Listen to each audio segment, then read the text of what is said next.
محمد مولا دويله وأولاد شبك صقران سمع خداي خان وذرية الجميع ثم لا رويت بالملاء شيخ عبد الله بن أبي بكر دروس هني شيخ عبد القادر شيخ سالم سن الحسين سين الحامد سمع خداي خان وذرية الجميع ثم لا رويت بالأنفاس والنبراس الحبيب عمر بن عبد الرحمن عطاس بشيخ مبارك ولي بن اسماء عطاس وصول فريم ثم يقد بالإرشاد وغوث الواد والبلاد الحبيب عبد الله الحداد زين الحبسي جعفر بن حماد زين الحبسي الحبيب عبد الله بن عمر الشاطري وأولاد المهدي وأبو بكر الحبيب حسن سالم الحبيب شيخ بن سالم عطاس ثم إلى الحبيب شفيق بن محضر بن شهاب ثم إلى أروي الأولياء في جاوى ثم إلى أروي خصوصا من وقف هذا المسجد ومن عمر هذا المسجد ومن تعبد فيه ومن تردد فيه ومن تصدق فيه من السابقين واللاحقين ثم إلى أرواح والدينا ووالديكم وأمواتنا وأمواتكم وأموات المسلمين المسلمات والمؤمنين المؤمنات أن الله يغفر لهم ويرحمهم ويلي درجاتهم في الجنة وينفعنا بأسرارهم الآخرة ويفتح العافية فقنا في الدين ويقضي حاجاتنا وحاجاتكم ويشفي مرضانا ومرضاكم ويدنا نسأل أمة المحمدية خصوصا إخواننا في فلسطين وسائر بلدان المسلمين ويختم لنا ولكم بالحسنى في خانة عافية وإلى حضرة النبي محمد صلى الله عليه وسلم الفاتحة. أعوذ بالله من الشيطان الرجيم. بسم الله الرحمن الرحيم. رب العالمين الرحمن الرحيم مالك يوم الدين إياك نعبد وإياك نستعين صراط المستقيم صراط الذين أنعمت عليهم غير المغضوب عليهم ولا الضالين آمين. السلام عليكم ورحمة الله وبركاته. الحمد لله صلاة والسلام على رسول الله محمد بن عبد الله وعلى آله وصحبه ومن والاه ولا حول ولا قوة إلا بالله. سبحانك لا علم لنا إلا ما علمتنا إنك أنت العليم الحكيم. رب اشرح لي صدري ويسر لي عمري واحلل عقدة من لساني يفقهوا قولي وسدد لساني واهدي قلبي بحق محمد صلى الله عليه وسلم. اللهم ارزقنا فهم النبيين وحفظ المرسلين وسرعة إلهام الملائكة المقربين. اللهم أعغننا بالعلم وزينا بالحلم وأكرمنا بالتقوى وجملنا بالعافية يا أرحم الراحمين يا أرحم الراحمين يا أرحم الراحمين. نوينا تعلم والتعليم والتذكر والتذكير والنفع والاندفاع والإفادة والاستفادة الحث على التمسك بكتاب الله تعالى سنة إلى رسوله والدعاء إلى الهدى والدلالة الخير وابتغاء مرضاته وقربه وثوابه من الله تعالى. نويناك ما نوى سلفنا الصالحون ولا ما نوى مشايخ الكرام. اللهم ادخل نياتنا في نياتهم وأعمالنا في أعمالهم طاعتنا في طاعتهم وارزقنا محبتهم وتوفانا على ملتهم ويحشرنا في زمرتهم آمين آمين يا رب العالمين. Alhamdulillah, segala puja-puji syukur kita kehadirat Allah Subhanahu wa taala telah memberikan kepada kita semua nikmat iman, Islam serta taufik dan hidayah sehingga kita dimudahkan melangkahkan kaki kita di dalam pengajian rutin di dalam mengkaji daripada kitab tasawuf lil Imam Al-Habib Abdullah bin Alwi Al-Haddad di dalam kitabnya Risalatul Muawanah. Alhamdulillah telah sampai halaman 44 di paragraf yang kedua dari bawah. Paragraf kedua dari yang paling bawah, halaman 44. Bismillahirrahmanirrahim. Qala Syekh al-Mu'allif rahimahullahu ta'ala wa adama nafa'a bi 'ulumi fid dharain amin radhiyallahu ankum. Wa aslur raja' ma'rifatul qalbi bi sa'ati rahmatillah wa judi wa 'azimi fadli wa ihsani wa jamili wa'dihi liman 'amila bi ta'atihi fayatawallad min hadhihi al-ma'rifah hala farh tusamma ar-raja' wa thamratuhu al-maqsuda minhu kathratul musara'a fil khairat wa shiddatul muhafadha 'ala ta'at fa inna ta'ah hiya sabil musilah ila ridwanillahi wa jannatihi ila akhirih. Daripada nasihat Al-Habib Abdullah bin Alwi Al-Haddad. Jadi Al-Habib Abdullah bin Al-Haddad minggu lalu telah memberikan nasihat kepada kita semua di dalam kitab Risalatul Muawanah bahwa penting bagi seorang mukmin itu untuk menanamkan di dalam hatinya sifat roja dan sifat khauf.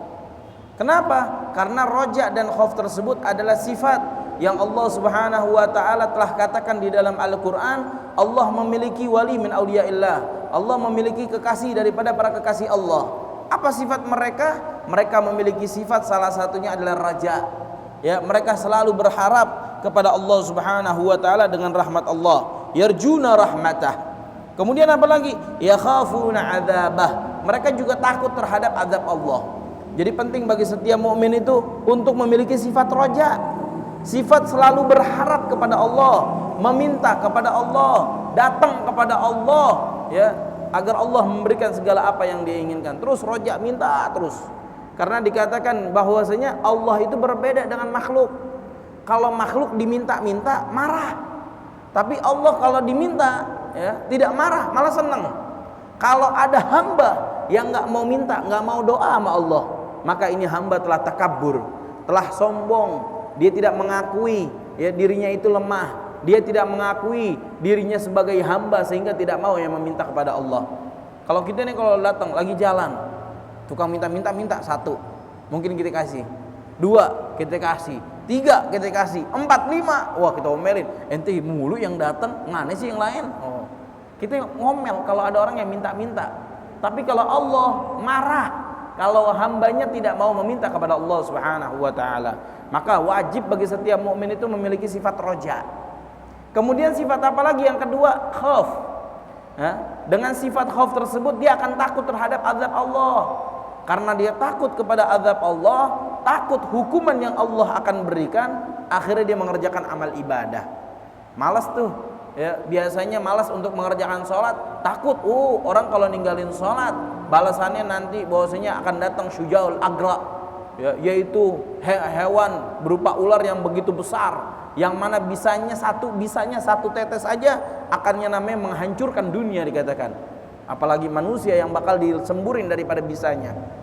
A'udzubillah min dzalik. Orang kalau misalkan ya bermaksiat, pahala maksiatnya seperti ini ya, terus apalagi ini apa dikatakan orang yang suka berzina, orang suka berzina nih, berzina apa katanya, nanti dia punya yang namanya kemaluan, itu adalah paling baunya kemaluan nanti di akhirat. Di neraka, penghuni neraka akan yang namanya terganggu dengan apa? Dengan bau yang keluar dari kemaluan dia. Apa penyebabnya? Karena dahulu ketika masa mudanya, masa hidupnya di dunia suka yang namanya berzina. Na'udzubillah min dzalik. Ila akhirih, daripada azab-azab yang Allah akan berikan kepada orang-orang yang menentang, yang tidak mau beribadah kepada Allah, yang tiap hari bermaksiat kepada Allah. Akhirnya timbul yang namanya sifat khauf. Dengan sifat khauf tersebut dia akan takut untuk mengerjakan maksiat karena takut dia daripada azab Allah Subhanahu wa taala. Nah, sekarang kita pengen nanemin sifat roja. Kita pengen nanemin sifat khauf. Maka bagaimana cara menanamkan diri kita di dalam hati kita ini sifat roja, sehingga kita selalu beribadah kepada Allah, giat beribadah kepada Allah, terus menerus beribadah kepada Allah. Bukan cuma hari ini doang kita sholat duha, tapi besok kita sholat duha, terus menerus kita sholat duha. Bukan cuma hari ini doang kita sholat rajin di masjid, sholat berjamaah bukan hari ini doang, bukan cuma malam ini doang, bukan cuma bulan Rajab doang, tapi setiap hari kita akan mengerjakan daripada amal ibadah tersebut. Kenapa kok bisa timbul sifat tersebut? Karena ada sifat roja. Maka bagaimana cara menanamkan diri kita ini agar tumbuh sifat roja? Dikatakan wa aslur roja ma'rifatul qalbi bisa'ati rahmatillah wa judi. Salah satu hal yang dapat menumbuhkan, menanamkan diri kita sifat roja adalah pengakuan diri kita. Kita ini mesti mengakui ya, bahwasanya apa? Bahwasanya saat rahmatillah wajudi. Allah memiliki rahmat begitu luas. Allah, kedermawanan Allah begitu besar. Ya, kita tiap hari maksiat sama Allah. Kita tiap hari melanggar perintah Allah, tapi Allah masih tuh ngasih nikmat yang namanya kesehatan. Allah masih tuh kasih nikmat rezeki kepada kita, padahal kita maksiat sama Allah. Maka bagaimana dengan cara seperti itu? Kita tahu diri kita ini biar tahu rahmat Allah itu begitu luas, kedermawanan Allah begitu besar. Tapi mana sekarang balasan kita? Kita mungkin sekarang rajin sholat duha, ya, rajin baca suratul waqiah, rajin sholat subuh berjamaah, rajin sholat isya berjamaah, semua amal ibadah kita kerjain. Besok kita tinggalin itu semua selama sebulan. Tapi Allah ngasih tuh rezeki kesehatan dikasih sama Allah, rezeki yang namanya segala hal, rezeki anak, rezeki istri, semua rezeki masih Allah kasih itu terhadap diri kita. Dengan cara seperti itu akan timbul yang namanya sifat roja. Coba kalau kita pikir ya, kita sekali-kali pikir coba dah. Kita nih kalau ada orang baik, nih orang baik banget sama kita nih. Kita dikasih makanan kah, atau kita dikasih uang sama dia, atau dikasih apapun gitu, baik dia nih. Sehari, 2 hari, 3 hari terus kita dibaikin. Apa yang akan timbul terhadap diri kita? Sifat kagak enak. Ada orang baik tiap hari ngasih makanan, ada orang baik tiap hari ngasih yang namanya kita uang, ada orang baik pokoknya selalu yang namanya berbuat baik sama kita. Akhirnya bagaimana? Timbul sifat kagak enak terhadap orang tersebut. Wah, besok dia pengen minta tolong, kita lagi lewat, dia minta tolong sama kita nggak enak yang namanya kagak mau bantuin. Ketika dia lagi minta pertolongan, minta bantuan, ya kita padahal lagi sibuk, kita padahal lagi yang namanya malas untuk yang namanya bekerja, tapi karena dia yang nyuruh, karena dia yang minta, tiap hari ngasih yang namanya hadiah terhadap diri kita, akhirnya bagaimana? Timbul sifat kagak enak. Kagak enak, dia udah banyak banget sama kita. Nah sekarang nih diri kita coba pikir, ini kita terhadap manusia yang mana dia memberikan kebaikan cuma sehari, 2 hari, sebulan, 2 bulan, setahun, 2 tahun.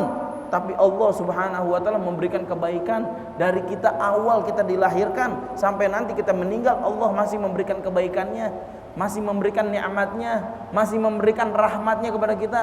Kita dikasih yang namanya makanan, kita dikasih rezeki, kita dikasih kesehatan, kita dikasih yang namanya istri, kita diberikan anak, diberikan rumah, diberikan kendaraan. Padahal masih banyak orang yang namanya ibadah sama Allah.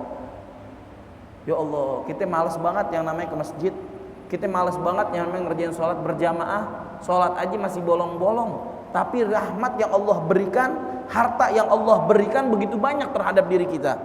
Sedangkan orang yang rajin ke masjid, tiap hari ke masjid, tiap hari ibadah dia sama ibadah kita, wah jauhan dia, bagusan dia. Tapi Allah ngasih rahmat kepada kita, Allah ngasih yang namanya rezeki kepada kita. Nah dengan cara seperti itu tuh kita mikir-mikir, kita berpikir hal tersebut, maka akan timbul sifat roja. Akhirnya kita selalu yang namanya mendekatkan diri kepada Allah. Maka kata Imam Haddad, cara menanamkannya adalah dengan cara sadar diri bahwasanya rahmat Allah begitu luas, kedermawanan Allah begitu luas. Mau sekarang kita ibadah atau sekarang kita maksiat, tapi Allah masih memberikan rezekinya kepada diri kita. Dengan cara seperti itu timbul sifat roja. Kemudian apa lagi? Wa azimi fadli wa ihsani. Ya, begitu besar kebaikan Allah kepada diri kita, begitu besar karunia yang Allah berikan kepada kita. Kita dikasih anak, kita dikasih istri, masya Allah, semua kita diberikan sama Allah. Tapi mana sekarang balasan diri kita? Dengan cara seperti itu. Wa jamili wa'dihi liman amila bi ta'atih. Dan kita memandang lagi, membaca Al-Quran, introspeksi. Oh begitu indah balasan yang Allah akan berikan kepada orang-orang yang akan mengerjakan amal ibadah. Allah akan berikan balasannya surga, yang mana kesurgaan tersebut, kenikmatan yang di dalam surga tersebut, mala ainun ra'at wala udhunun sami'at wala khatar ala qalbi bashar. Kenikmatan di surga adalah kenikmatan yang enggak pernah dipandang oleh mata, enggak pernah terdengar oleh telinga, enggak pernah terlintas di dalam hati. Itulah kenikmatan yang Allah akan berikan kepada orang-orang yang selalu beribadah kepada Allah Subhanahu wa taala. Pikirin terus kayak gitu.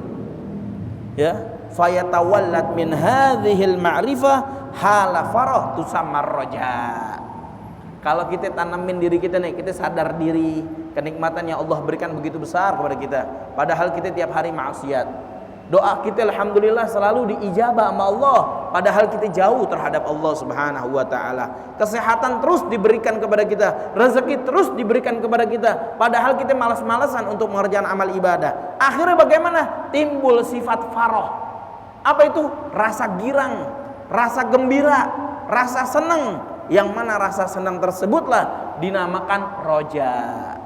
Itu jadi ceritanya. Cara menimbulkannya seperti itu, tanamin di dalam hati.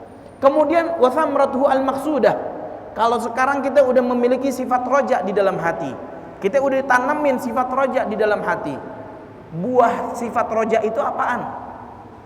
Buahnya kata Imam Haddad, wa thamratuhu al-maqsudah minhu kathratul musara'ah fil khairat. Kita akan terus menerus memperbanyak daripada amal ibadah. Oh, Allah udah berikan yang namanya rezeki begitu banyak. Kesehatan masya Allah, tiap hari diberikan yang namanya rezeki sama Allah. Akhirnya kita senang, padahal kita maksiat, tapi Allah masih memberikan. Kita senang, sifat senang kita akan timbul sifat roja, yang mana sifat tersebut akan menghasilkan kita akan terus menerus memperbanyak amal ibadah. Wa syiddatul muhafadzah ala ta'at, benar-benar kita menjaga daripada apa? Daripada amal ibadah kita, ketaatan kita akan kita jaga, kita perkuat agar yang namanya tidak bolong. Fa inna ta'ah hiya sabil musila ila ridwanillah wa jannatih. Karena ketaatan tersebutlah, amal ibadah tersebutlah yang akan mendekatkan diri kita kepada Allah Subhanahu wa taala dan kepada surga yang Allah Subhanahu wa taala akan berikan kepada kita semua. Maka dikatakan salah satu ulama al-hikmah mengatakan bahwasanya apa dikatakan? Beliau mengatakan ar-raja yugawi ala ta'ah. Sifat raja kalau udah timbul, kalau sudah ditanamkan oleh seorang muslim di dalam hatinya sifat raja, yugawi ta'ah, dia akan memperkuat daripada ketaatannya. Amal ibadahnya dijaga, dia memperbanyak daripada amal ibadahnya dan segala macam. Dengan sebab apa? Dengan sebab rasa gembira, rasa senang yang timbul terhadap nikmat yang Allah berikan terhadap diri kita. Akhirnya kita akan yang namanya mengerjakan amal ibadah dan memperbanyak daripada amal ibadah tersebut. Kemudian apa lagi? Wa amal khauf. Satu lagi sifat khauf.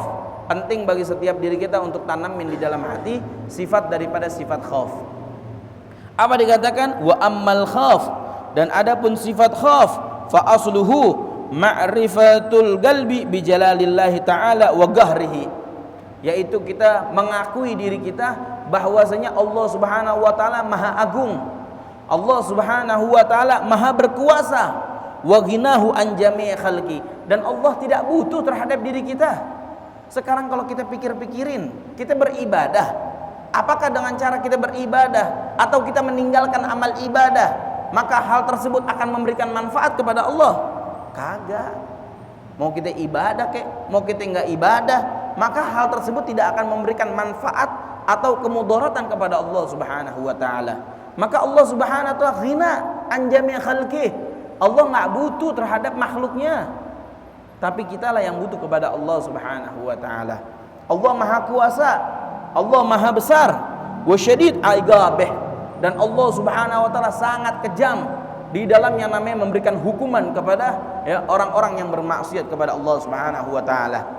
Tatkala Allah Subhanahu wa taala menciptakan, tatkala Allah Subhanahu wa taala menceritakan di dalam Al-Qur'an, di dalam surat Al-A'raf, Allah Subhanahu wa taala menceritakan tentang bagaimana Nabi Allah Syuaib.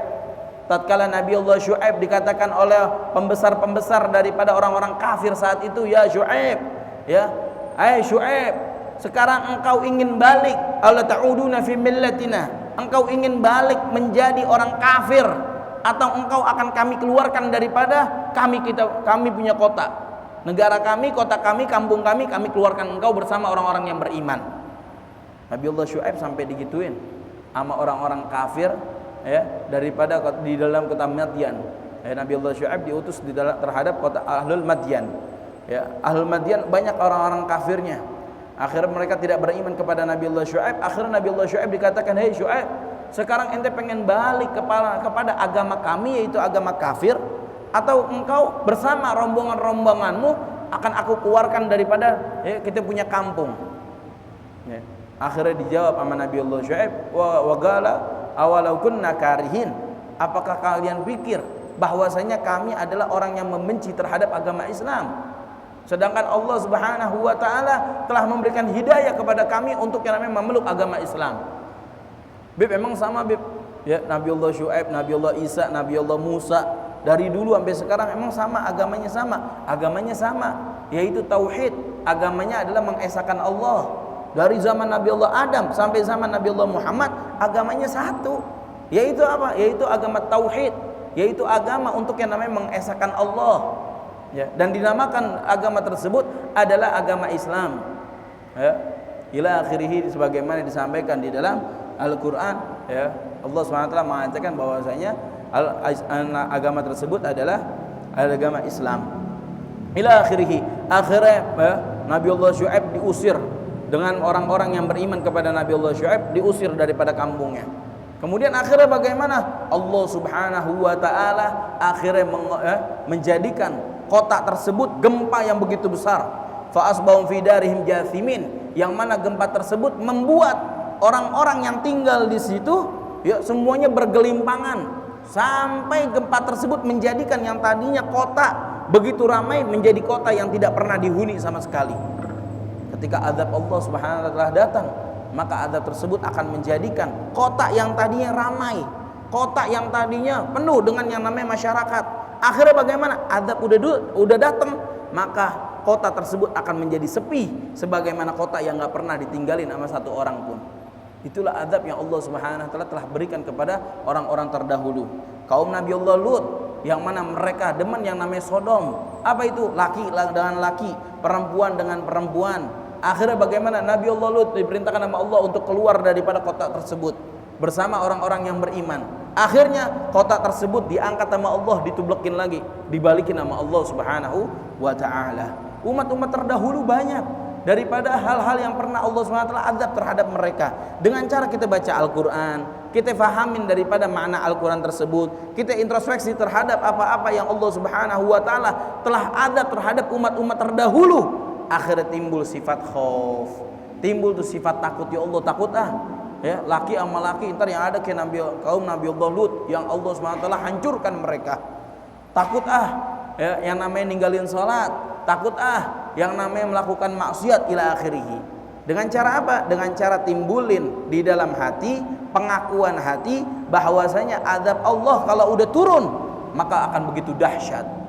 Jadi sekarang yang terjadi akhirnya di Amerika ya, tatkala Allah Subhanahu wa taala, tatkala ada satu orang mengatakan kalau sekarang Sandra nggak mau dilepasin, besok kami akan jadikan kota Gaza menjadi neraka. Subhanallah, besoknya langsung Allah Subhanahu wa taala jadikan kota tersebut menjadi kota neraka.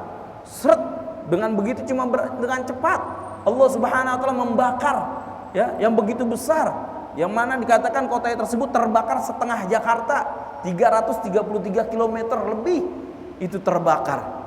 Ketika azab udah datang, maka sungguh besar ya azab tersebut. Maka dikatakan dengan cara timbulin tuh sifat takut. Dengan cara apa? Dengan cara kita memikirkan azab yang Allah Subhanahu wa taala telah berikan kepada umat-umat terdahulu terhadap orang-orang yang pernah diazab sama Allah Subhanahu wa taala. Ya, wa syadid iqabih wa alim azabih. Begitu juga daripada azabnya yang begitu pedih.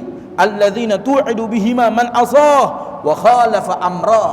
Yang mana azab, yang mana hukuman tersebut, bala, cobaan, musibah tersebut Allah akan berikan kepada siapa? Kepada orang-orang yang bermaksiat kepada Allah, wa khalafa amrah, dan orang-orang yang menentang daripada perintah-perintah Allah Subhanahu wa taala. Maka dikatakan dengan cara khaf, dengan cara kita dengan cara kita menanamkan sifat takut, yamna'adz-dzunub. Sifat takut tersebut akan mencegah diri kita untuk yang namanya mengerjakan dosa. Maka dahulu ada satu ulama mengatakan, ulama halul hikmah mengatakan, man haraba syai'an ya, man khafa syai'an haraba minhu, wa man khafa Allah haraba ilaih. Orang kalau takut sesuatu, maka orang tersebut akan menjauhi sesuatu tersebut. Kita takut api, kita akan menjauh daripada api. Kita takut air, maka kita akan menjauh daripada air. Tapi man khafa Allah haraba ilaih. Tapi kalau orang udah takut kepada Allah, ente takut sama Allah, iya anda takut sama Allah, apa yang terjadi? Haraba ilaih. Orang tersebut akan mendekat kepada Allah Subhanahu wa taala. Kita kalau takut sama Allah, takut diazab, takut nanti yang namanya kalau ana ninggalin salat, ana yang namanya bermaksiat, suka caci maki orang, suka berbohong segala macam, akan yang namanya nanti begini. Azab yang akan Allah Subhanahu wa taala janjikan kepada orang-orang, man khalafa amra wa asa, orang yang menentang perintah Allah akan diazab. Ya, orang yang bermaksiat akan diazab, takut dia sama Allah. Akhirnya bagaimana? Dia akan mendekat kepada Allah Subhanahu wa taala, akan semangat amal ibadahnya, akan meninggalkan daripada dosa-dosa dan maksiat-maksiat. Roja menjadikan seorang muslim untuk yang namanya mengerjakan amal ibadah, memperbanyak amal ibadah karena tahu diri. Maksiat kagak maksiat, Allah masih memberikan nikmat. Kagak tahu malu banget jadi orang, udah dikasih nikmat, udah dikasih rezeki, masa nggak mau beribadah kepada Allah? Allah baik banget nih. Akhirnya bagaimana? Sifat roja tersebut akan menjadikan seseorang semangat untuk mengerjakan amal ibadah dan memperbanyak daripada amal ibadah tersebut. Tanamin sifat roja, hasilnya seperti itu. Yang kedua, tanamin sifat khauf, takut sama Allah Subhanahu wa taala.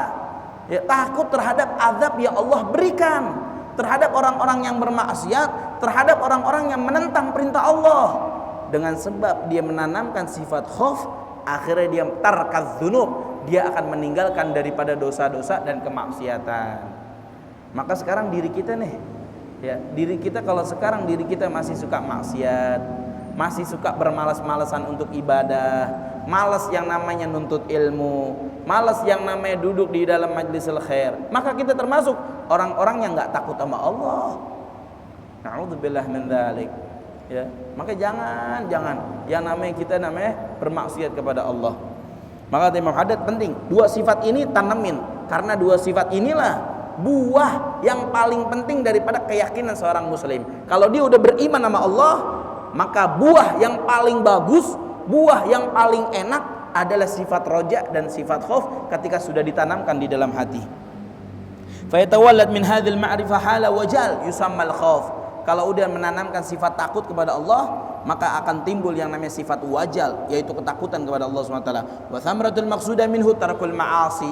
Kalau sifat khauf telah tertanam, dia akan meninggalkan maksiat. Wa syiddatul ihtiras minha, dan dia benar-benar akan menjaga dirinya untuk tidak terjerumus kepada kemaksiatan tersebut. Kemudian apa? Fa innal ma'siyah hiya tariq al-musila ila sukhtillah wa dari 'uqubatih. Karena dengan cara bermaksiat kepada Allah Subhanahu wa taala lah yang akan menjadikan seseorang akan dibenci sama Allah. Allah akan murka terhadapnya dan Allah akan turunin daripada azab dan hukuman yang Allah akan berikan kepada orang yang bermaksiat kepada Allah Subhanahu wa taala. Kalau orang tanamin sifat khauf karena ada rasa takut, akhirnya dia akan meninggalkan daripada maksiat tersebut. Ya. Maka penting yang namanya orang menanamkan sifat roja dan sifat khauf. Wa kullu roja wa kullu khauf la yuhmalani ala fi'lil muwafaqat wa tarkil mukhalafat ma'dudani 'inda arbabil basair min at-turuhat wa tahwisat allati la hasil laha wa la ta'il tahtaha. Orang kalau benar-benar takut, orang kalau benar-benar roja sama Allah, sifat rojanya benar-benar telah tertanam, sifat khaufnya benar-benar tertanam, apa yang akan menghasilkan daripada sifat tersebut? Dia akan benar-benar mengerjakan amal ibadah dan dia benar-benar akan meninggalkan daripada maksiat. Kalau benar-benar tertanam. Tapi kalau misalkan tidak tertanam sama sekali, maka tidak akan mungkin bagi dia untuk mengerjakan amal ibadah, maka sulit bagi dia untuk meninggalkan maksiat. Jadi bohong. Kata Imam Haddad, bohong orang kalau mengatakan ana takut sama Allah, Beb, tapi maksiat masih jalan, bohong. Dibilang ana sangat berharap, ana senang Allah telah memberikan nikmat, Allah bagusin, ana punya tender, ana punya urusan, Allah golin. Tapi bagaimana? Amal ibadah nggak dikerjain, ya, amal ibadah tidak ditingkatin. Maka bagaimana? Bohong. Ya. Karena dikatakan la in syakartum la azidannakum wa la in kafartum inna adzabi lasyadid. Kalau kalian bersyukur akan aku tambahkan. Bagaimana tata cara orang bersyukur? Alhamdulillah anak punya urusan gol. Alhamdulillah anak punya bisnis maju. Alhamdulillah anak punya dagangan semuanya lancar segala macam.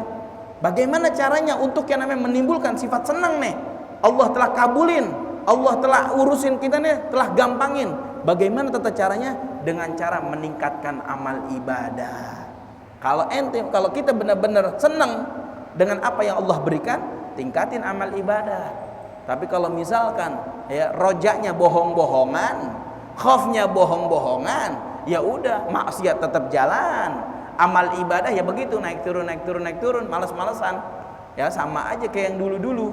Padahal udah Allah berikan nikmat, Allah berikan yang namanya segala hal yang diminta Allah telah berikan. Tapi bagaimana? Rasa syukurnya tidak ada. Maka perlu ketahuilah kenikmatan tersebut bukanlah kenikmatan berupa karomah, berupa kemuliaan yang Allah berikan kita, tapi itu adalah siksa, itu adalah azab yang Allah berikan. Di dunia kita dikasih harta nih, anak kasih harta, tuh harta makan, rumah, tuh rumah dikasih, kendaraan tuh dikasih, doa dikabulin semua. Ini semua yang Allah berikan bukan kemuliaan kalau terhadap hamba yang tidak mengerjakan amal ibadah. Terus bagaimana? Itu nikmat yang Allah berikan, itu merupakan iqab, merupakan azab nanti di akhirat. Ayo, sekarang inti anak kasih tuh, semua anak kasih.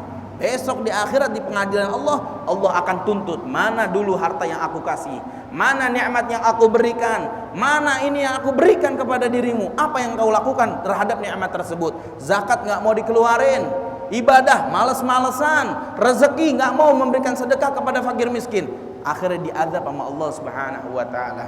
Maka hal yang diberikan bukan berupa kenikmatan, tapi yang diberikan merupakan azab yang Allah berikan kepada dia agar nanti di akhirat dituntut sama Allah Subhanahu wa taala. Maka kita minta sama Allah, Allahumma ij'al ni'matana hujjatan lana wa la hujjatan alaina. Ya Allah, jadikan semua nikmat yang Engkau berikan di dunia ini ya Rabb menjadi tuntunan bagi kami untuk mendekatkan diri kepadamu, bukan menjadi tuntutan nanti di akhirat. Kita punya rezeki, kita punya harta tersebut, kesehatan tersebut, rezeki tersebut kita bisa pakai untuk mendekatkan diri kepada Allah. Kita bisa nunggangin itu rezeki kita agar kita bisa mendekatkan diri kepada Allah Subhanahu wa taala. Bukan rezeki tersebut yang nunggangin diri kita. Ya, sehingga rezeki tersebut menghilangkan kita, melencengkan kita daripada jalan menuju Allah Subhanahu wa taala. Jangan. Akhirnya bukan yang namanya nikmat yang Allah berikan, tetapi hukuman yang akan nanti dituntut sama Allah Subhanahu wa taala. Na'udzubillah min dzalik. Li'anna man raja syai'an talabahu. Karena orang kalau misalkan sudah roja, maka dia akan terus mendekatkan dirinya kepada Allah. Wa man khafa syai'an, kalau dia sudah takut terhadap sesuatu, apa katanya? Haraba minhu la mahala. Dia akan pergi, dia akan menjauh daripada hal yang ditakutin. Takut diazab sama Allah, akhirnya dia menghindarkan daripada maksiat-maksiat yang akan menjatuhkan dirinya terhadap daripada azab yang Allah SWT akan berikan. Akhirnya Imam Haddad memberikan daripada sifat roja, daripada sifat khauf, manfaat-manfaatnya. Imam Haddad mengkategorikan wa'lam annan nasa thalathah. Imam Haddad ngasih tahu, ketahuilah sesungguhnya manusia tersebut terbagi menjadi 3 golongan. Apa dikatakan kata Imam Haddad? Abdun qad anaba ila rabbih wa tma'annat nafsuhu bihi wan ghasha'at dhulumatu syahwatihi bi isyrafi anwari qurbih. Ya, golongan pertama adalah seorang hamba yang mana hamba tersebut anaba ila rabbih, selalu mendekatkan dirinya kepada Allah, selalu yang namanya kembali kepada Allah Subhanahu wa taala. Wa tma'annat nafsuh, katanya syahwatnya tenang, jiwanya tenang, bisa dikendaliin hawa nafsunya. Kenapa kok bisa dikendaliin? Ya, kenapa kok syahwatnya tersebut bisa dihilangkan sama dia, bisa dia kekang? Bi isyrafi anwari gurbih, dengan sebab cahaya yang Allah berikan di dalam hatinya sehingga syahwat-syahwat tersebut dapat terkekang. Ya, maka dikatakan ini nih hamba yang ini, hamba yang selalu datang kepada Allah, selalu beribadah kepada Allah, selalu mendekatkan dirinya kepada Allah, dapat mengekang hawa nafsunya dengan sebab nur cahaya yang Allah berikan sehingga syahwatnya bisa hilang, sehingga syahwatnya bisa yang namanya dikendalikan oleh dirinya. Maka bagaimana? Falam tabqa lahu ladza illa fi munajatih wala raha illa fi muamalatih.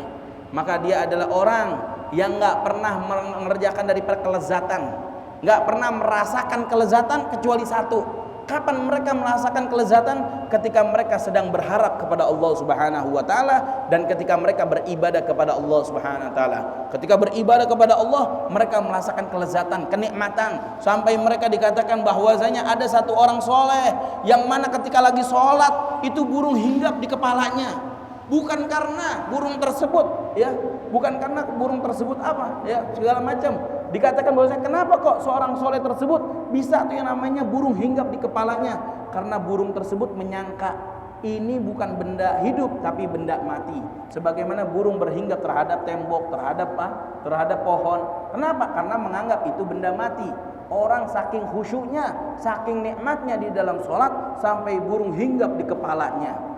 La ladza, katanya, enggak pernah merasakan kelezatan kecuali ketika mereka mendekatkan dirinya kepada Allah, beribadah kepada Allah Subhanahu wa taala. Mudah-mudahan kita termasuk daripada golongan yang pertama. Allah selalu berikan taufik kepada kita semua, dijadikan keturunan kita menjadi keturunan yang saleh dan salehah, diberikan rezeki yang banyak, yang berkah, yang cukup, yang halal, yang akan menjadi tuntunan kita untuk mencapaikan keridhaan Allah Subhanahu wa taala. Allahumma adina bihudak waj'alna mimman yusaru fi ridak wa la tuwallina waliyan siwak wa la taj'alna mimman khalafa amraka wa 'asak.